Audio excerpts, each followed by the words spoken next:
जय स्वस्थानी माता। आदरणीय भक्त महानुभावहरू, आज हामी स्वस्थानी व्रत कथाको लगभग अन्तिम चरणको अध्याय 30 अध्याय, यस पश्चात मात्र 31 अध्याय मात्रै बाँकी रहेको छ। त्यसपछि हामीले स्वस्थानी व्रत कथालाई यहाँनिर परिपूर्ण गर्दैछौँ। यो अन्तिम चरणमा हाम्रो परीक्षा हुने गर्दछ, त्यही भएर लामा लामा अध्यायहरू यहाँनिर राखिएको छ। त्यसै कारणले गर्दा ग्रन्थकारले पनि सुरुका अध्यायहरू छोटा राखिदिनु भएको छ, किनकि हामीले मनलाई बाँध्न सकेका हुँदैनौँ। तर अन्तिमका अध्यायहरू असाध्यै लामा छन्। ती सच्चा भक्तहरू मात्रै अडिन सकुन् र तिनीहरूको मन कति संयमित बनेको छ, तिनीहरू कति धैर्यतालाई प्राप्ति गर्न सकेका छन् भनेर ग्रन्थकारले परीक्षार्थ पनि यी अध्यायहरू लामो बनाएको हुन सक्नुहुन्छ। त्यसकारणले गर्दा हामी यो परीक्षामा सफल बन्नका लागि धैर्यताका साथ कथा श्रवण गरौँ। र हजुरहरूलाई एउटा जानकारी दिन पनि चाहे, स्वस्थानी व्रत साङ्गे समापन कसरी गर्ने भन्ने सन्दर्भमा एउटा विशिष्ट विधि तथा विदेशमा तथा अप्ठ्यारो परेको अवस्थामा सामान्य तरिकाले पनि कसरी गर्नुपर्दछ भन्ने 2 विधिहरूलाई समावेश गरेर जानकारी यसभन्दा अगाडि नै भिडियो राखिसकिएको छ र डिस्क्रिप्सनमा त्यसको लिङ्क पनि छ। तपाईँले त्यसलाई हेरेर अन्यलमा परेका कुराहरू त्यहाँबाट छर्लङ्ग हुन सक्नुहुनेछ। आउनुहोस् प्रार्थना गरौँ। ओम श्री गणेशाय नमः। यं ब्रह्मा वरुणेन्द्र रुद्रमरुतः स्तुन्वन्ति दिव्यैस्तवैः वेदैः साङ्गपदक्रमोपनिषदैर्गायन्ति यं सामगाः। ध्यानावस्थित तद्गतेन मनसा पश्यन्ति यं योगिनो यस्यान्तं न विदुः सुरासुरगणा देवाय तस्मै नमः। श्रीमच्चन्दनचर्चितोज्ज्वलवपुः शुक्लाम्बरा मल्लिका मालालङ्कृतकुण्डला प्रविलसन् मुक्तावली शोभिता सर्वज्ञाननिदानपुस्तकधरा रुद्राक्षमाला करा वाग्देवी वदनाम्बुजे वसतु मे त्रैलोक्यमाता चिरं। मूकं करोति वाचालं पंगुं लङ्घयते गिरिं यत्कृपातमहं वन्दे परमानन्दमाधवम्। नमो भगवते तस्मै व्यासायामित तेजसे यस्य प्रसादात् वक्ष्यामि नारायण कथामिमाम्। ॐ नारायणं नमस्कृत्य नरं चैव नरोत्तमं देवीं सरस्वतीं व्यासं ततो जयमुदीरये। ओम श्री सरस्वती देव्यै नमः। ओम श्रीमन्महागणाधिपतये नमः। श्री गुरुचरणकमलेभ्यो नमः।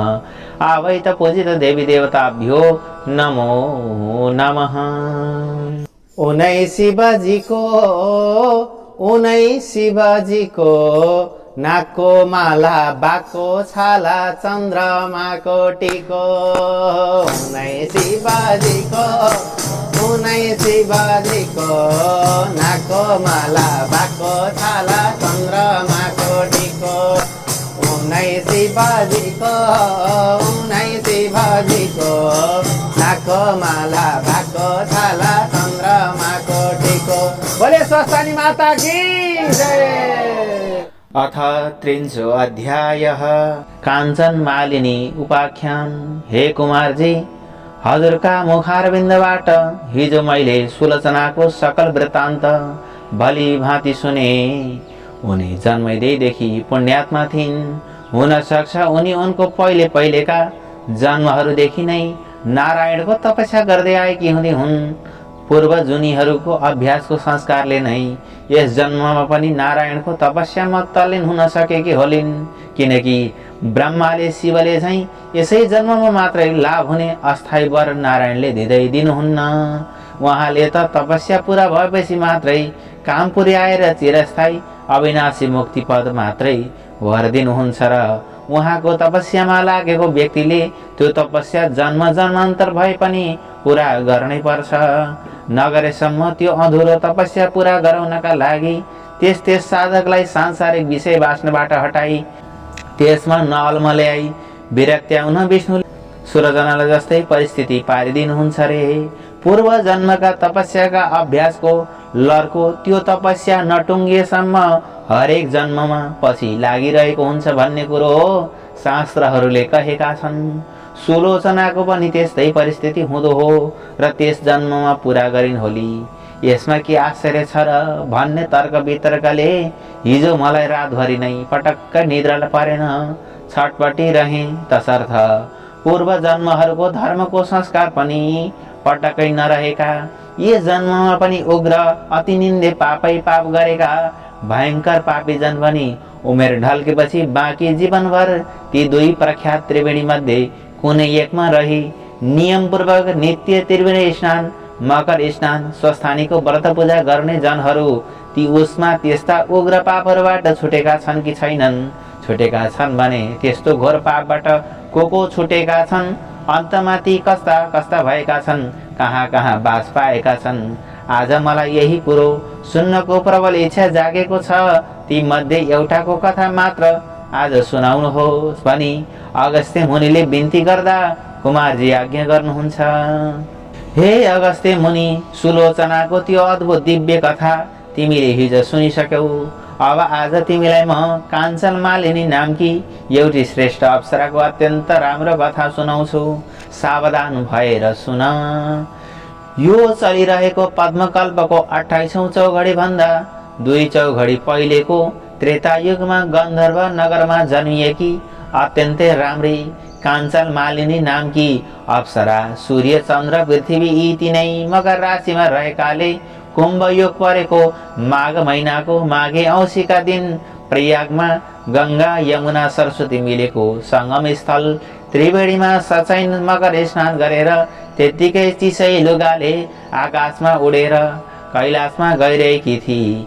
अत्यन्त तेजस्वी सुन जस्तो वर्ण, ढिस्केको नितम्ब, लाम्चा लाम्चा आँखा, पूर्ण चन्द्रमा जस्तो चहकिलो अनुहार, लामा लामा केश, ठडिएका गोल गोल स्तनहरूले शोभिएकी कुच्चिन अर्थात् सुनको मसिनो धागो जस्तै तारले बुनेको चिनिया सारी र चौबन्दी चोलो टम्म मिलाएर आङमा लाएकी, नुहाउँदा आँचल कम्मरमा कसेकीले छातीमा चौबन्दी चोलो भोकिएकी अति राम्री उसलाई आकाशमा उडेर गइरहेकी देखेर तल हिमालयको कन्दरामा रहने पहाड जस्तै अग्लो कुरूप कुनै बुढो राक्षसले उनलाई देख्यो र उसले भन्यो, हे कमलका फूलको कोपिला जस्ता आँखा भएकी कल्याणी, तिमी को हौ?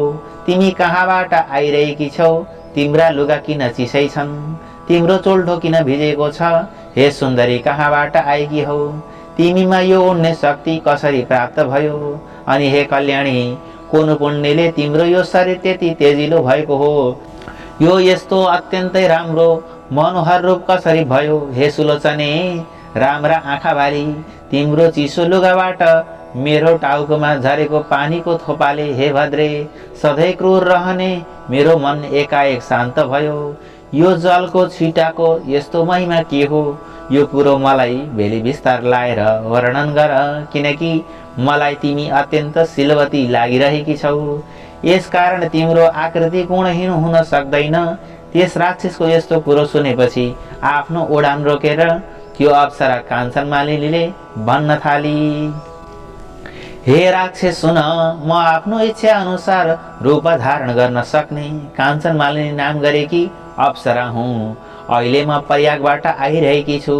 मैले प्रयागमा गंगा यमुना सरस्वतीको संगममा नुहाएकी छु।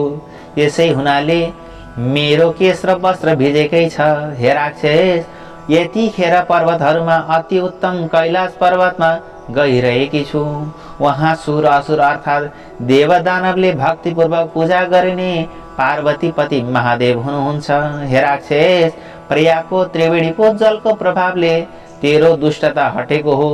जुन गंगा यमुना सरस्वतीको संगम स्थल प्रयागको त्रिवेणीमा धेरै वर्ष मकर स्नान गरेको पुण्यको प्रभावले म यतिखेर सुमेधा नामका गन्धर्वकी अति सुन्दरी छोरी भएकी छु।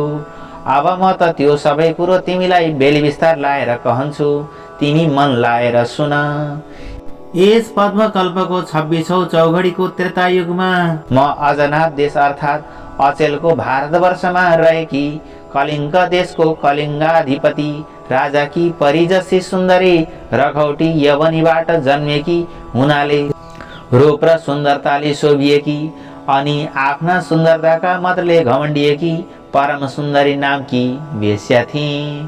त्यस कलिङ्ग नगरमा त्यतिखेर म अरू समस्त सुन्दरीहरूको शिरोमणि यानी अग्रणी थिएँ। हे राक्षस, त्यस जन्ममा मैले आफ्नो तरुणाईमा आफ्ना इच्छा अनुसारका सारा भोग भोग्नसम्म भोगे। मैले आफ्नो यौवनको रूपरूपी सम्पत्तिले त्यो सारा नगरलाई मुग्ध पारेकी थिएँ। ममा लट्ठिएका धनाढ्य युवकहरूबाट विचित्र विचित्रका मनज्ञ रत्नहरू, नाना प्रकारका गहनाहरू, प्रशस्त धन अनि रङ्ग बिरङ्गका लुगाहरू तथा कपुर र अगरु मिश्रित चन्दन आदि यी सबै वस्तुहरू महिनेरो भएकी मैले कमाएकी थिएँ अर्थात् जुटाएकी थिएँ। हे राक्षस, त्यतिखेर म आफ्नो घरमा कति सुन र कति रत्न छ त्यसको अन्त जान्दिनथे, किनकि कामले पीडित भएका युवा राजपुत्रहरू र सेठ साहुका पट्टा छोराहरू मेरा चरणको सेवा सधैँ गर्थे। मैले आफ्ना नखराले ती सबैको सर्वस्व धुते। कति काम पीडित युवक त आपसमा हानाहान गरेर मरे पनि। त्यतिखेर त्यो अति राम्रो पुरा नगरमा मेरो त्यस्तै चाल थियो।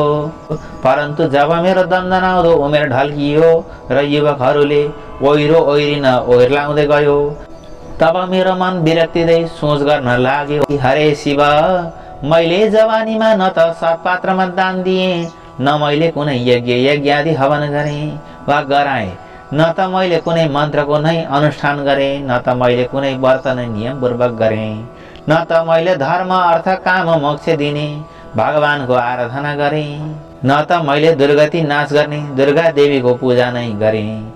यो जाबो तुच्छ 2 दिने चटक मटकले नारकीय सुखभोगको उपयोग गर्ने प्रबल लालसाले गर्दा न त सारा पाप हर्ने विष्णुको स्मरण नै गरेँ या उनको नाम नै जपेँ, न त ब्राह्मणहरूलाई असल भोजन र प्रशस्त दक्षिणाले तृप्त र सन्तुष्ट नै पारे, न कुनै प्राणीको कल्याण हुने कार्य नै गरेँ। त्यतिखेर यौवनले दन्किएको मातिएको उमेरमा धर्मको कति पनि वास्तै नराखिकन ती मध्ये एउटा पनि पुण्य काम गर्दै गरिन। हे भद्र राक्षस, मैले त्यसरी धेरै पाप गरेर अन्तमा गालाका छाला चाउरिन थालेपछि ती पाप कर्मले मेरो मन भत्भती पोल्न लाग्यो। तब म असाध्यै पिरिएर अन्त्यमा अत्यन्त चिन्ताग्रस्त भएर कुनै विद्वान ब्राह्मणका शरणमा गएँ। ती ब्राह्मण देवता गुरुकुलमा बसेर आश्रमको नियम पालन गरेर घनजटा सार स्वर रहित पढ्नुपर्ने ऋग्वेद, यजुर्वेद, सामवेद, अथर्ववेद यी 4 वेदका अनि 6 वेदाङ्ग शास्त्र अर्थात् अनुशासन सिकाउने, शिक्षा शास्त्र, वेदको उच्चारण गर्न सिकाउने, कल्पशास्त्र, वेदका शब्द सिद्ध गर्न सिकाउने, व्याकरण शास्त्र, ग्रहहरूको गतिविधि सिकाउने ज्योतिष शास्त्र, वेदका शब्दको अर्थ बताउने निरुक्त शास्त्र, वेदको लय सिकाउने छन्द शास्त्र अनि 6 दर्शन शास्त्र अर्थात् ठिक बेठिक निर्णय गर्न सिकाउने न्याय दर्शन, आत्मबारे बोध गराउने वेदान्त दर्शन, प्रकृति पुरुषबारे विवेचना गर्ने सांख्य दर्शन, कार्यलाई देखेर कारण पत्ता लगाउन सिकाउने वैशेषिक दर्शन, वेद विहित कर्म नै धर्म हो भनी सिद्ध गर्ने पूर्व मीमांसा दर्शन, ब्रह्म नै ईश्वर हो भनी प्रतिपादन गर्ने उत्तर मीमांसा दर्शन।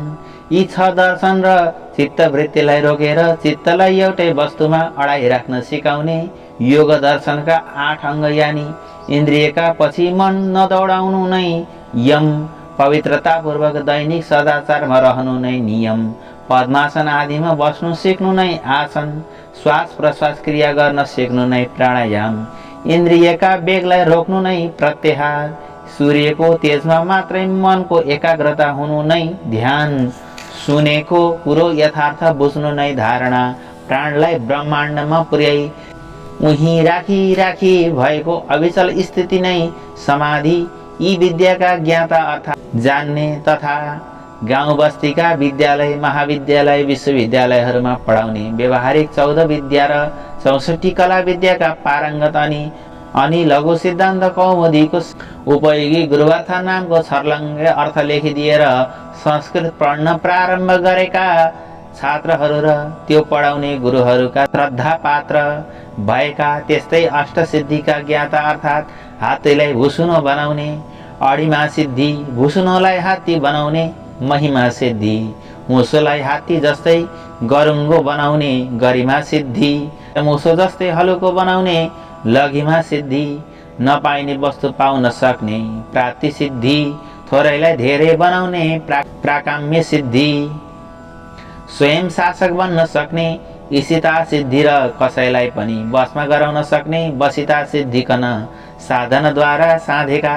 सिद्ध अनि मन्त्रले फुकेको पानी आँखामा छ्यापिदिएर रत्नाकर कहिले समुद्रभित्र रहेको महापद्म, पद्म, शङ्ख, मकर, कच्छप, मुकुन्द, कुन्द, नील, खर्ब नामका नवनिधि अर्थात् सम्पत्तिका भण्डार देखाइदिने तथा अति शान्त स्वभावका अत्यन्तै शान्तिप्रिय एवं चित्तको स्थिरता, सम इन्द्रियहरूको निरोधदम, सत्यता, तप, शुद्धता, शौच, क्षमापन, शान्ति, मोहरहितता, बोधता, ज्ञान, विशेष बुद्धि, विज्ञान, ईश्वरमा अटल विश्वास, आस्तिक्य, कृपासन, दया, सहृदयतापन, दाक्षिण्य यी गुण भएका तथा अति सन्तोषी, अरूको उन्नति देखेर रमाउने, कसैलाई पनि उसको कल्याण हुने कुरो मात्रै कहने, मान अपमानमा समान रहने, मानिसले आकाशमा उड्न सिक्यो, पानीमा डुब्न सिक्यो, भुइँमा गुड्न सिक्यो, तर मानिसको परस्परमा कस्तो सद्व्यवहार हुनुपर्छ भन्ने कुरो सिक्न सकेन भनी पिरिरहने। किन्तु भूमिपुत्र भौमासुर कहिने, जसलाई भस्मासुर पनि भन्दछन्, त्यस्तो जसले आफ्नै आमा पृथ्वीलाई खोक्राएर उसको सन्तुलन बिगारी परिमाणमा विध्वंस रूपी प्रलय गराउँछ, जसको चहल पहलले केही दिनको क्षणिक सुख दिलाए पनि समस्त जनताको शान्ति, हित र आनन्द हर्दछ, यस्तो दानवी भौतिक विद्यालाई पटक्कै मन नपराउने तथा वेदान्त अर्थात् शिक्षा, कल्प, व्याकरण, निरुक्त, ज्योतिष, छन्द अनि षड्दर्शन अर्थात् न्याय, वेदान्त, सांख्य, वैशेषिक, पूर्वमीमांसा, उत्तरमीमांसा अनि 4 वेद अर्थात् ऋग्वेद, यजुर्वेद, सामवेद, अथर्ववेद एवं योग र योगका 8 अङ्ग अर्थात् यम, नियम, आसन, प्राणायाम, प्रत्याहार, ध्यान, धारणा, समाधि, शिक्षक तथा ब्राह्मण वर्गले सिद्ध पारेका वेदका मन्त्रका प्रभावले मात्रै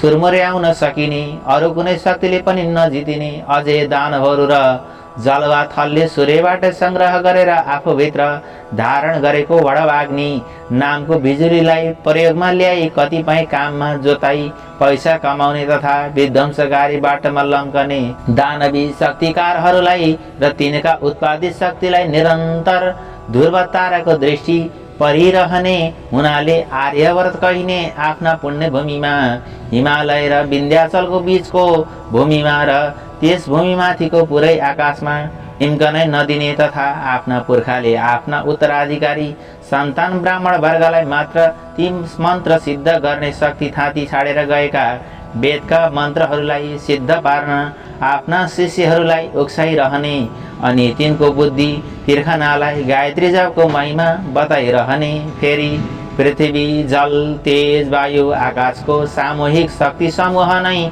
ब्रह्म भन्ने जाने राख्न सधैँ पाञ्चायनको पूजा गर्न लाउने, सूर्य उत्तरायण हुँदा 108 मिनट दिन बढ्छ र सुमेरुमा पुगी 2-4 दिन उसलाई परिक्रमा गरी सूर्य दक्षिणायन हुँदा 108 मिनट नै दिनमान घट्दछ भन्ने स्मृति बोधका लागि 108 दानाको रुद्राक्षको वा अरू कुनै मालामा गायत्री जप गर्न लाउने अनि मैले भनेका यी कुरा नमानेर सूर्यास्त आउँदा भाग्ने, सूर्यास्त आउँदा जाग्ने, अन्धकार झैं जागेको दानवी विलासिताको चमक दमकमा लट्ठी वेद पढ्न एवं उसका मन्त्र सिद्ध पार्न छाड्यो र उसको लर्को लायो भने कल्पान्तैसम्म ती दानवहरूको दास बनी अनि सारा आर्यवर्तका जनतालाई पराधीन पारी उनका अप्रत्यक्ष दास बनाई ती दानवका डरले निरन्तर थर कान्दै उनका बसमा रहनु पर्ला भनी बारम्बार सम्झाइरहने।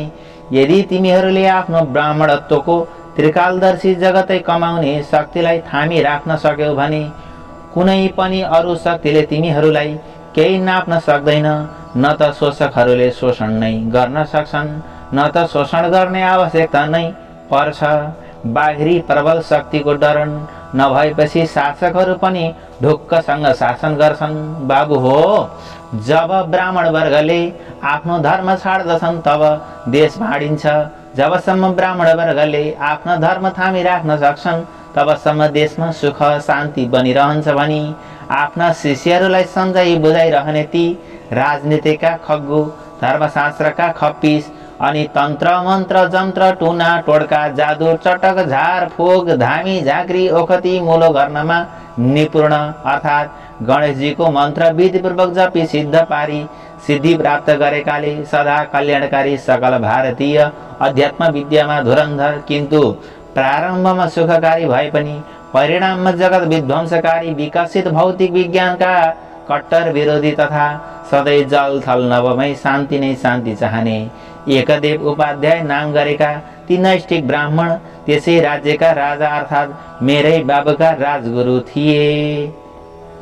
हे राक्षस, मैले उनै ब्राह्मणलाई श्रद्धा भक्तिका साथ उनका पाउमा फलफूल दक्षिणा चढाएर निकै बेर ढोगेर उनले इसाराले देखाएर अनुमति दिएका आसनमा दुवै घुँडा मारेर बसी हात जोड्दै गहभरी आँसु डल्बलाउँदै आफ्ना सारा पाप कर्मको वृत्तान्त बताएर आफ्ना पश्चाताप रूपी तडपन सुनाएर, हे ब्राह्मण देवता, मेरो त्यो उग्र पापको प्रायश्चित कसरी होला भनेर सोधेर द्विजश्रेष्ठ त्यो पापबाट म कसरी सद्गतिलाई प्राप्त हुली। आफ्नै कुकर्मले पिरिएकी तडबिरहेकी उदास मन भएकी बिचारी गहिरो पाप रूपी भासमा गममै भाँसिएकी मलाई मेरो जगल्टामा समातेर यस भासबाट बाहिर निकालिदिनुहोस्। हे ब्राह्मण श्रेष्ठ, दयाका दृष्टिले मेरा उपर करुणाका जल वर्षाउनुहोस्, किनकि सज्जनमा त सबैजना कृपालु नै हुन्छन्, किन्तु साधुहरू असज्जनमा पनि कृपालु हुन्छन्, दुष्टहरूमाथि पनि कृपा गर्दछन्। मेरो यस्तो विनम्र प्रार्थना सुनेर ती दयालु ब्राह्मणले मेरा उपर कृपा गर्नुभयो र सबै धर्मले भरिएको तथा मलाई अति प्रसन्न पार्ने यस्तो कुरो भन्नुभयो। हे सुन्दरी, तिम्रा सबै निषिद्ध घृणित आचरणहरूलाई म भलीभाँति जान्दछु। मैले भनेको कुरो झट्टै गर। अब तुरुन्तै तिमी प्रजापति ब्रह्माको क्षेत्र प्रयागमा जाऊ। उहाँ गएर त्यहीँ रहेर सधैँ गङ्गा यमुना सरस्वती नदीको सङ्गम त्रिवेणीमा नुहाउने गर। विशेष गरेर मकर राशिमा सूर्य रहेको बेला त्रिकाल स्नान गर्ने गर। त्यसै स्नानको पुण्य फलले तिम्रो सबै पाप नाश हुन्छ, किनकि जसले तिम्रो पाप नाश होस् त्यस्तो अर्को उपाय म देख्दिन। तीर्थमा गर्ने गरेको स्नानलाई ऋषिहरूले ठुलो प्रायश्चित बताएका छन्, किन्तु हे सुन्दरी, तीर्थस्थलमा मनले पनि अशुभ कर्मलाई त्याग्नु पर्दछ। हे सम्मुखी, नित्य प्रयाग स्नानले पाप खरिएर शुद्ध पवित्र भएकी तिमी मरेपछि पक्कै नै स्वर्ग जानेछौ। प्रयागराजको सङ्गमको स्नान मात्रले पनि मनुष्यहरूलाई स्वर्ग प्राप्त हुन्छ, यसमा कुनै संशय छैन। हे सुन्दरी, प्रयागराज तीर्थमा गरिएको पापलाई छोडेर अरू ठाउँमा गरिएको सारा पाप प्रयागको त्रिवेणीमा नुहाउनाले तुरुन्तै त्यसै क्षणमा नै बिलाउँछ अर्थात् नाश हुन्छ। हे सुन्दरी, यस बारेमा एउटा अचम्मको उपाख्यान छ, सुन।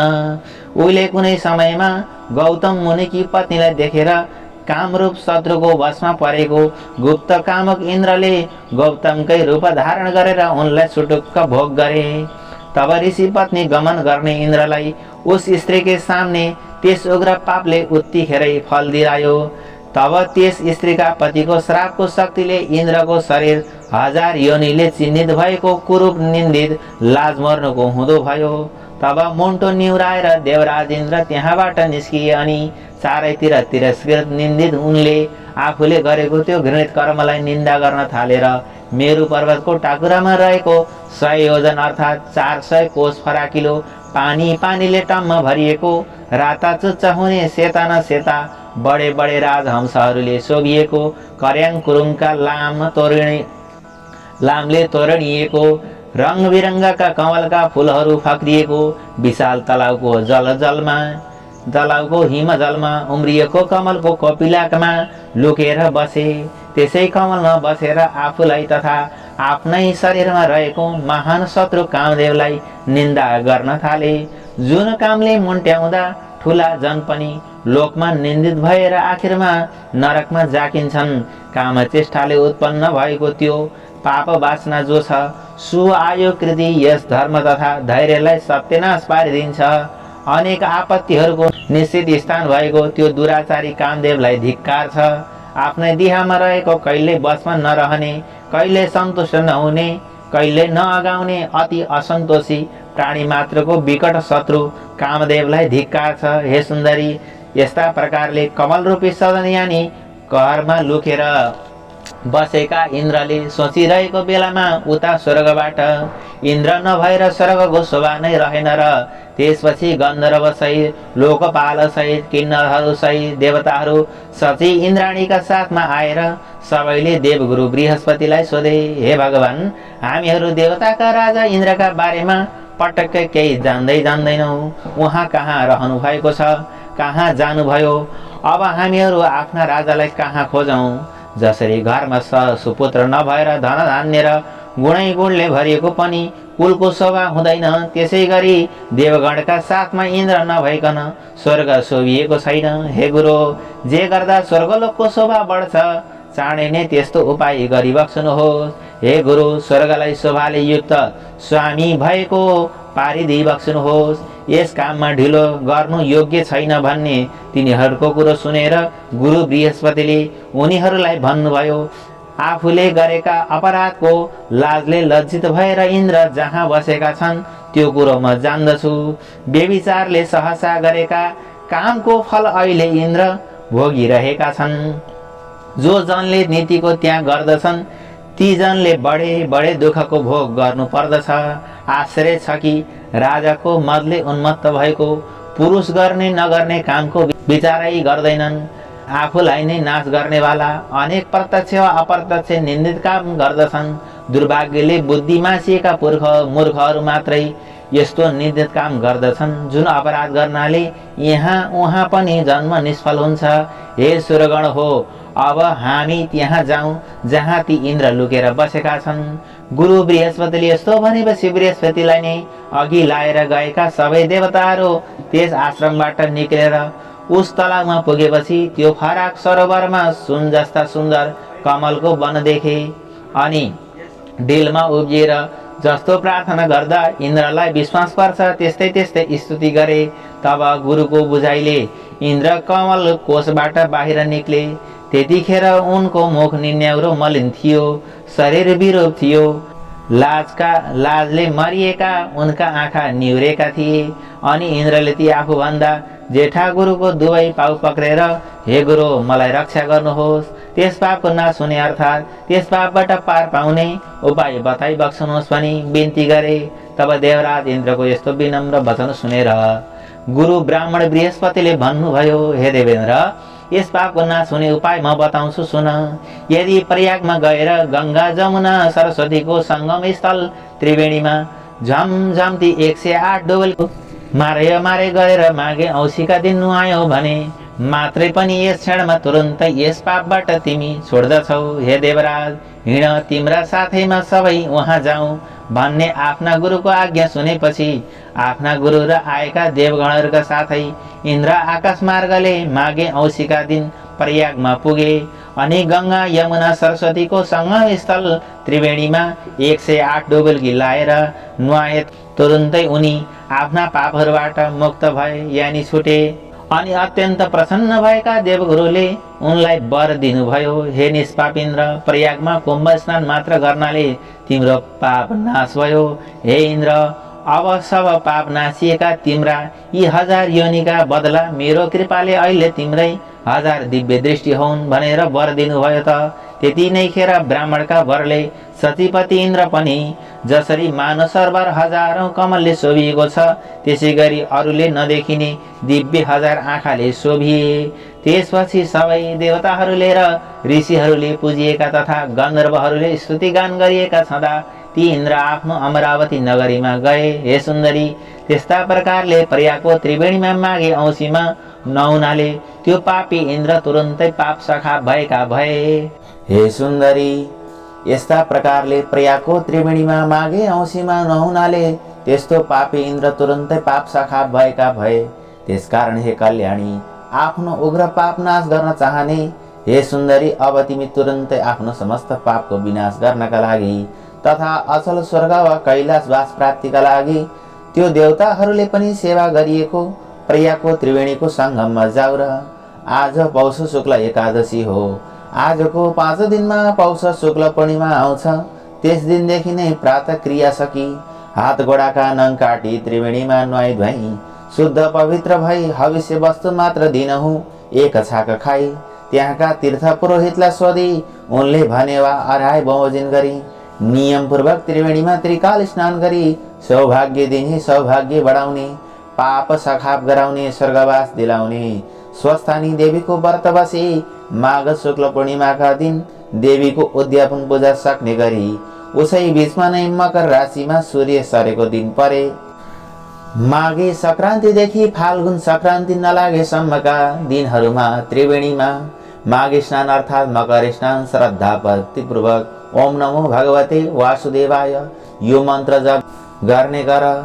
त स्वस्थानी देवीको कृपाले र प्रयागको त्रिवेणीमा माघभरि मकर स्नान गरेको पुण्यले तिम्रो सारा पाप नाश हुनेछ र निष्पाप भएकी तिमीले अन्तमा सदाका लागि कैलाशवास वा स्वर्गवास पाउनेछौ भन्ने त्यस्तो त्यो इन्द्रको वृत्तान्त सहितको मङ्गलकारी वचन ती ब्राह्मणको मुखबाट सुनेर मैले उत्ति नै खेरी हतारिँदै उनका गोडामा ढोकेर आफ्ना सबै बन्धुजनलाई, दास दासीलाई अनि ऐश्वर्यशाली आफ्नो घरलाई, त्यति मात्रै होइन हे राक्षस, सकल भौतिक भोगका विषयलाई प्रत्यक्ष विषको गाँस जस्तै ठानी चटक्क त्यागेर अनि आफ्नो शरीरलाई पनि छडभङ्गुर अर्थात् केही दिनपछि नै अवश्य नाश हुने ठान्दी छँदी म ती ब्राह्मणको घरबाट फुत्त निस्किएर नरक रूपी समुद्रमा जाकिने भयङ्कर अन्तस्करणको आगाले हृदयमा भतभती पोलिएकी मैले हे राक्षस, तब त्यहीबाट सरासर प्रयागमा गएर ब्राह्मणले बताए जस्तै गरी श्री स्वस्थानी देवीको व्रत पूजा र माघभरि नै त्रिकाल अर्थात् बिहान, दिउँसो र साँझ नियमपूर्वक गङ्गा यमुना सरस्वतीको सङ्गम स्थल त्रिवेणीको जलमा श्रद्धा साथ पटकै पछि ओम नमो भगवते वासुदेवाय जप्दै 108 डुबुल्की मारेर मकर स्नान गर्ने गरे। हजुरहरू हामी धेरैजनाले यो ओम नमो भगवते वासुदेवाय मन्त्रमा धेरै गल्ती गरिराखेका हुन्छौँ। ओम नमो भगवते वासुदेवाय पछाडि नमः यो लगाउन आवश्यक छैन, किनकि नमो शब्द अगाडि नै आइसकेको छ। यसकारणले गर्दा अधिक नम लगाउन आवश्यक छैन। यो 12 अक्षरी मन्त्र हो, त्यसकारणले गर्दा यसमा नम लगाउँदाखेरि यो 14 अक्षरको बन्न जान्छ। त्यसकारणले गर्दा हजुरले यसमा नमः नलगाउनु होला। ओम नमो भगवते वासुदेवाय यो मात्रै भन्ने प्रयास गर्नुहोला। आफूलाई कहीँ यदि हजुरले यस्तो गर्नुहुन्थ्यो भने आफूलाई सुधार गर्न सक्नुहुनेछ। अब हे बुढा राक्षस, त्यस त्रिवेणीमा गरेको मकर स्नानको फल सुन। 3 दिन त्यहाँ लगालग मकर स्नान गरेपछि मेरो समस्त पाप नाश भयो। बाँकी 27 दिनको मकर स्नानले मलाई जो पुण्य प्राप्त भयो त्यस पुण्यले मलाई देवयोनिमा अर्थात् देवी भएर जन्मायो। त्यतिखेर म देवी पार्वतीकी अति प्यारी साथी सङ्गिनी भएर कैलाशमा रमाउँदै बसेकी छु।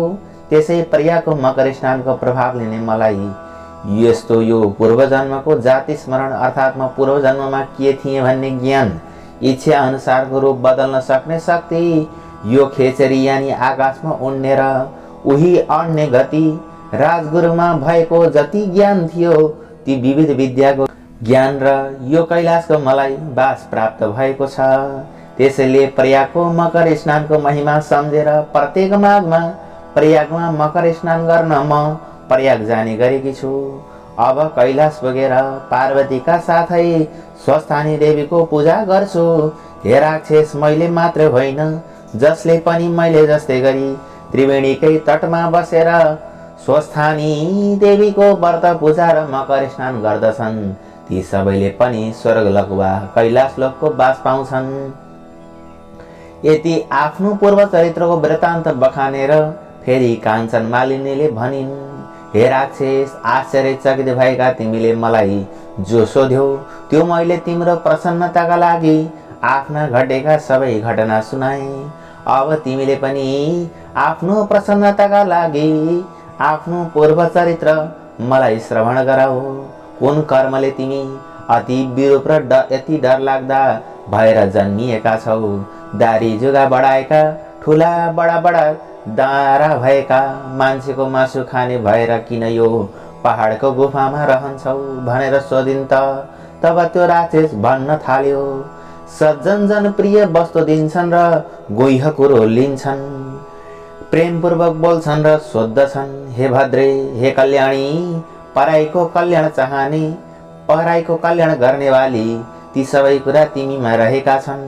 हे वामलोचने सुन्दरी, तिमीले मलाई निश्चय नै कृपा गर्यौ, यो कुरो म मान्दछु। हे भद्रे, हे कल्याणकारिणी, मेरो यो क्रूर कर्मको निवारण तिमीबाट नै चाँडै हुन्छ। यसकारण मैले जो स्वयं पाप गरेको छु, अब त्यो सब वृत्तान्त तिमीलाई श्रवण गराउँछु। सज्जनलाई दुःख निवेदन गरेपछि तब सबै सुख हुन्छन्। हे पातलो कम्मरवाली सुन्दरी, अब मेरो वृत्तान्त सुन। पहिलेको जन्ममा म काशीमा वेदका धेरै ऋचाहरू जान्ने, वेद विद्यामा पारङ्गत श्रेष्ठ ब्राह्मण थिए।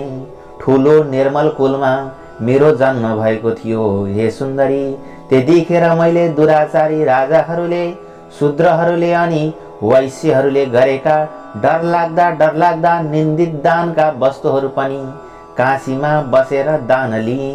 प्रायः गरेर धेरैपल्ट धेरै नै निषेध गरिएका घृणित दान पनि लिएँ अनि चाण्डालहरूले गरेको कुत्सित दान पनि लिएँ, नराम्रो दानहरू पनि लिएँ।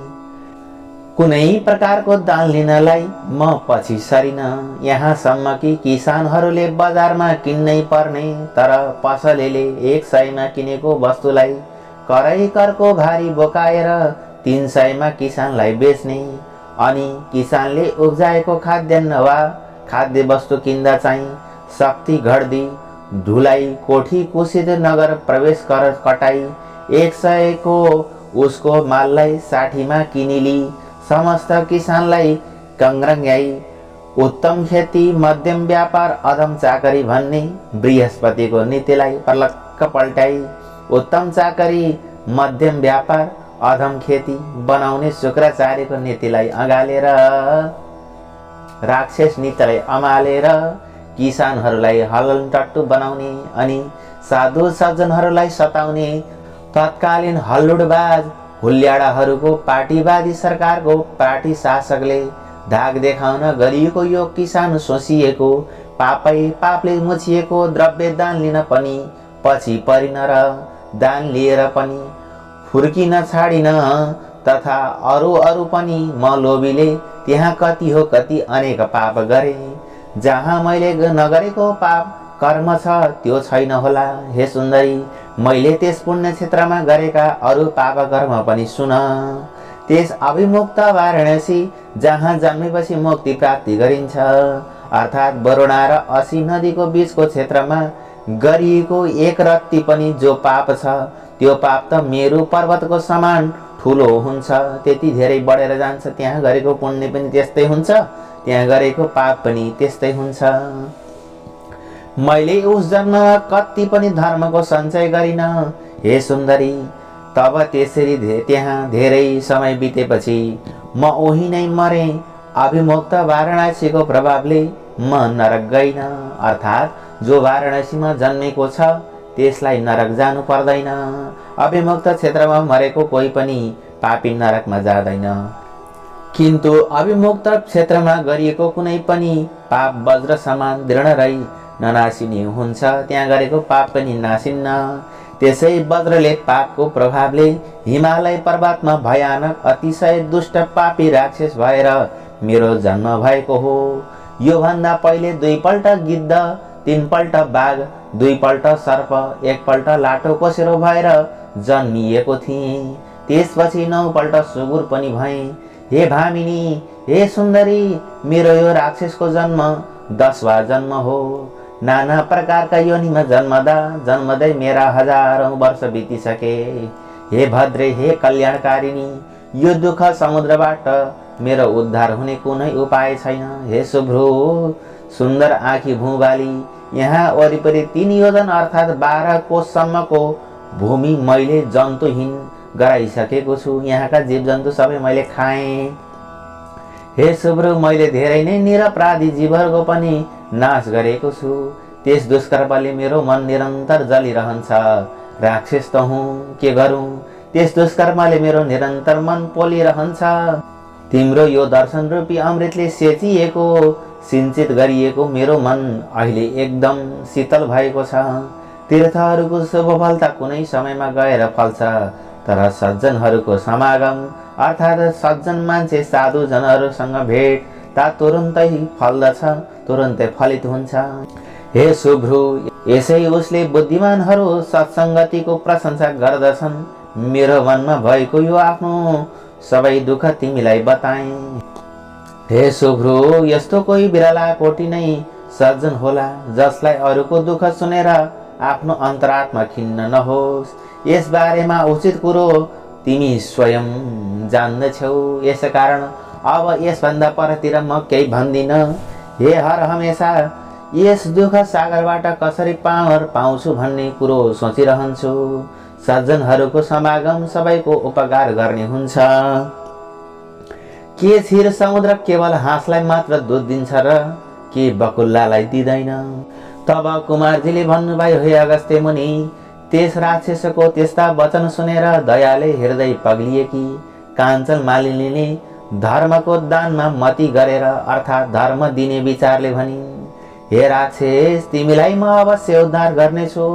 अहिले तिमी सोच नगर, शोक नगर। तिम्रो राक्षसत्वबाट छुटकाराका लागि म प्रयत्न गर्नेछु। यस्तो दृढ प्रतिज्ञा गरेर भन्न थाली। मैले वर्षेनी विधिपूर्वक धेरै माघे स्नान र स्वस्थानीको व्रत पूजा गरेकी छु। हे भद्रे राक्षस, यो सब मैले गंगा यमुना सरस्वतीको संगम ब्रह्म क्षेत्रमा मकर स्नान र कैलाशमै श्रद्धापूर्वक स्वस्थानीको पूजा जो गर्ने गरेकी छु, त्यसको त्यो पुण्य संख्या त ती दुवै सत्कर्मका धर्मको म वर्णन गर्दछु। जस्तै विद्वान जनहरूले धर्मको आचरण गुप्त राख्नु भनेका छन्। वेद जान्ने मुनिहरू दुखीलाई दान दिने कामको प्रशंसा गर्दछन्। हे भद्र बल आदमी, समुद्रमा वर्षने मेघको के फल हुन्छ र? हे राक्षस, मैले स्वयं त्यस पुण्यको फल अनुभव गरिसकेकी छु। हे मित्र, तुरुन्तै तिम्रो पाप विनाश गर्नका लागि त्यो पुण्यबाट केही पुण्य तिमीलाई दिन्छु भनेर अनि आफ्नो चिसो निचोरेर तब त्यो जल आफ्नो पसरमा लिएर उसले त्यो बुढो राक्षसलाई आफूले गरेको 3वटा माघ महिनाको पुण्य दिदी भइन्। हे अगस्त्य मुनि, स्वस्थानीको पुण्य मिसिएको त्यसको त्यो माघे स्नानको धर्मबाट पैदा भएको त्यस पुण्यको प्रभाव सुन। त्यो पुण्य पाएर उसै बेला उसले राक्षसी शरीर त्याग्यो र सूर्य जस्तो तेजिलो देवताको आकारको भयो। हर्षले उसका आँखा खिले। देवताहरूले ल्याएको विमानमा चढ्यो। त्यतिखेर आकाशमा स्थित विमानमा उसको तेज चम्कियो। तब आफ्ना प्रभावले दशै दिशालाई प्रकाशमान पार्दै दिव्य देह धारण गरेको त्यो राक्षसले तब मानव दोस्रो सूर्य समानको शोभा पायो। त्यसपछि उसले त्यो सज्जन काञ्चन मालिनीलाई प्रशंसा गर्दो भयो र भन्यो, हे भद्रे, हे कल्याणी, कर्मको फल दिनेवाला जो भगवान हुनुहुन्छ, ईश्वर छन्, त्यो सबै कुरो जान्दछु। जहाँ जुन पापले मेरो उद्धार हुनै सक्दैनथ्यो, ती सब पापबाट तिमीले मेरो निस्तार गरिदियो, उद्धार गरिदेऊ। हे देवी, अब पनि कृपापूर्वक मेरा उप प्रसन्न हुनु हो। हेर्नुहोस् त, हामीले जीवनमा भगवानको शरणमा हामीले एकादशी आदि महात्म्यमा श्रवण गर्छौँ, कति कुराहरू सुन्छौँ। यस्तो गरे पापबाट मुक्ति पाइन्छ भन्दा एकजना सज्जनले के भन्नुभयो भन्दा, जिन्दगीभरि पाप गर्ने त्यसपछि धर्म गरे त भयो नि भन्नुभयो एकजनाले। त्यस्तो होइन। हेर्नुहोस्, जसले प्रायश्चितको भाव लिएर अब म यसबाट मुक्ति पाउन चाहन्छु, यसबाट म सुध्रिन चाहन्छु भन्ने भक्तलाई एकादशी आदि यस्तै यस्तै व्रत पुण्यहरूले चाहिँ पार पाउने गराउँछन्। त्यसपछि पनि पाप गर्यो भने उद्धार हुँदैन। जानी जानी पनि पाप गर्यो, प्रायश्चित गरेर पनि फेरि पाप गर्यो भने त्यसको उद्धार हुँदैन। त्यही भएर यहाँ त्यो राक्षसले पनि भन्दैछ देवीसँग, के कुरा त भन्ने सुनौ। हे देवी, अब पनि कृपापूर्वक मेरा उप प्रसन्न हुनुहोस्, दया गर्नुहोस् र सारा नीति नै नीतिले भरिएको कल्याणकारी शिक्षा मलाई दिनुहोस्। त्यो तिम्रो सबै शिक्षा निश्चय नै धर्मको आचरण गराउनेवाला हुनुपर्छ, जुन गर्नाले फेरि म पाप गर्न तत्पर नहुँ। त्यो त्यस्तो नीति सुनेपछि हजुरको आज्ञा पाएर अनि म सुरलोक जान्छु, अर्थात् स्वर्गलोक जान्छु। हे अगस्त्य मुनि, त्यो राक्षसले भनेको प्रिय धर्ममा यस्तो वचन सुनेर अत्यन्त प्रीतिपूर्वक त्यो काञ्चन मालिनी उसलाई धर्म नीति सुनाउन थाली। हे दिव्य देहमा परिवर्तित भएका राक्षस, अब तिमी हमेशा धर्मको सेवन गर, प्राणी हिंसा त्याग, महात्माहरूको सेवा गर, कामदेव रूप प्रबल शत्रुलाई जित, काम वासनालाई जित, अर्काको दोष अर्काको गुणको चर्चा पटक्कै गर्न छाडेर साँचो बोल्ने गर। कसैलाई मिठो प्रशंसा नभउँदै नभएको झुटो प्रशंसा पनि गर्नु हुँदैन र कसैलाई चित्तै दुख्ने गरी सत्य नै भए पनि उसकै मुखमा भन्नु हुँदैन। हरिको या हरको अर्थात् शिवको वा विष्णुको हर दिन पूजा गर्ने गर। लौ अब सरासर देवलोक जाऊ, पछि मर्त्यलोकमा जन्म लिएपछि पनि हड्डी मासु रगत भरिएको त्यो शरीरमा हिरिक्क हुने आफ्नो बुद्धि तिमी त्याग गर। हर हमेशा स्वास्नी छोरा छोरीमाथिको हिरिक्क हुने माया ममता मात्रै नलागी रात दिन यस संसारलाई क्षणभङ्गुर नष्ट हुने ठानी इच्छा शक्ति प्राप्त गराउन सक्ने योगमा श्रद्धा बढाएर त्यसैमा मात्रै तन मन लगाएर वैराग्य अर्थात् निष्प्रिय भावमा रमाउने हो। मर्ने बेलामा कान्छो छोरो देख्न पाए हुन्थ्यो भन्ने बानीलाई त्याग्नु पर्यो। यदि भनियो भने अन्तिममा फेरि हामी कान्छो छोरोको फेरि कान्छो छोरो भएर जन्मनु पर्छ, जन्म मरणको चक्रमा परिरहनु पर्छ। त्यसैले कसैले पनि मर्ने बेलामा अन्तिम समयमा भगवानको बाहेक अरूको स्मरण गर्न हुँदैन। यो कुरो थप गरेँ मैले है त, यो कुरो शास्त्रको कुरो बताएँ। मैले यो धर्मको मार्ग तिम्रो प्रीतिले भनेकी हुँ, सबै कुरो मनमा राखेर शील स्वभावका हो। राक्षसी शरीरलाई त्यागेर देवताको रूप धारण गरी चम्किलो भई विमानमा बसेका तिमी अब झट्टै सुखपूर्वक सरासर स्वर्गमा जाऊ। यति धर्म नीति सुनिसकेर तब सन्तुष्ट देखिएको त्यो राक्षस बोल्यो, नित्य तिमी प्रसन्नतापूर्वक रहे, तिम्रो सधैँ कल्याण होस्। हे वरवर्मिणी सुन्दरी, चन्द्र सूर्य रहेसम्म तिमी कैलाशमा नै महादेव शिवका नजिक रमाइरहु, अनि पार्वतीका साथ तिम्रो सदा अटुट प्रेम रहोस्। हे माता, तपाईले मलाई नव जीवन दिनुभयो, त्यही भएर माता भने। हे माता, तपाईँ सदा धर्ममा श्रद्धावाली, तपस्यामा निष्ठावाली हुनुहोस्। शरीरमा लोभ र ममत्व तिम्रो नरहोस्। दुखीहरूको दुःखलाई सधैँ हर्ने बिचोर्ने गरी बक्सनुहोस्। यति भनेर अनि ती सज्जन काञ्चन मालिनीलाई ढोगेर त्यतिखेर देवता जस्तै भएको त्यो राक्षस धेरै गन्धर्वहरूले स्तुति गरिँदै सरासर स्वर्ग जाँदो भयो। तब त्यतिखेर त्यहाँ अक्षोदामा स्वस्थानीको नित्य पूजा गर्न आएका देवकन्याहरूले त्यो तमासा देखेर हर्षले गदगद भएका छँदा त्यहाँ आएर त्यस काञ्चन मालिनीको शिरमा फूलको वृष्टि वर्षाए। त्यसपछि उसलाई अँगालो हालेर ती कन्याहरूले, हे भद्रे, तिमीले त्यस राक्षसलाई विचित्र तरिकाले पापबाट छुटायो भन्ने प्रिय वचन भन्दा भए त्यस दुष्टका भयले कोही पनि यस जङ्गलमा पस्न सक्दैनथ्यो। अब तिमी निर्भय भएर यस जङ्गलमा सुखपूर्वक डुलफिर गर्छौ भन्दै ती देवकन्याहरू आफ्नो नित्य पूजा सिद्ध्याउन अछोदतिर लागे। हे अगस्त्य मुनि, तिनीहरूले त्यस्तो कुरो सुनेर काञ्चन मालिनी अत्यन्त खुसी भई। तब त्यो सती काञ्चन मालिनी उसै दानले कृतार्थ हुँदी भएर स्वस्थानीको नित्य पूजा गर्नका लागि कैलाशतिर उड्दा हुँदी गन्धर्व कन्या त्यो श्रेष्ठ काञ्चन मालिनी परी त्यस राक्षसलाई उसको त्यो राक्षस योनिबाट छुटाएर तुरुन्तै आकाश मार्गले उडेर कैलाश जाँदा आफूले गरेको परोपकारले गर्दा अत्यन्त प्रसन्न भई, हे अगस्त्य मुनि, जो मनुष्य त्यो गन्धर्व कन्या काञ्चन मालिनी र त्यो बुढो राक्षसले कहेको यो श्रेष्ठ संवाद भक्तिपूर्वक सुन्दछ। त्यो मनुष्य सधैँ कहिले पनि अधर्म गर्नतिर मन दौडाउने, आफ्ना इन्द्रियहरू रूप दुष्ट राक्षसहरूद्वारा बाधित अर्थात् पीडित हुँदैन र त्यसको बुद्धि सधैँ धर्ममा लागिरहन्छ। यसै उसले उसका परिवारलाई पनि प्रत्येक वर्ष श्री स्वस्थानीको पूजा गर्न र त्रिवेणीको मकर स्नान गर्न मन रमाइरहन्छ। इति श्री स्कन्द पुराणे केदारखण्डे माघ महात्म्ये कुमार अगस्त्य संवादे श्री सस्वानी परमेश्वर्य व्रतकथायां काञ्चन मालिनी कैलासगमनं नाम 300 अध्यायः। सबैले प्रेमपूर्वक हात जोडौं।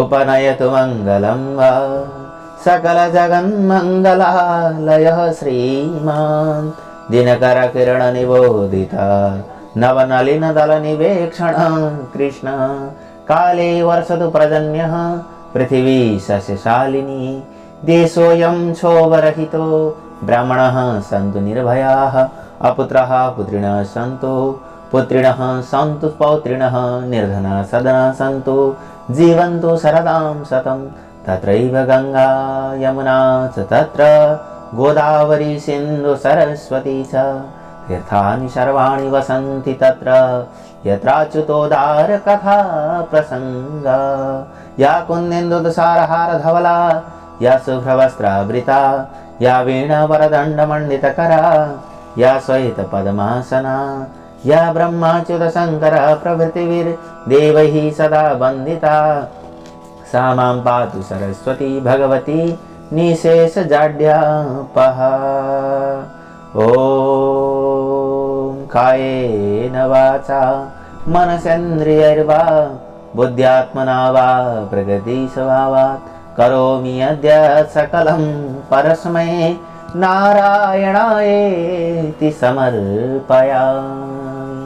बोले श्री स्वस्थानी परमेश्वरी की जय। श्री सांब सदाशिव भगवान की जय।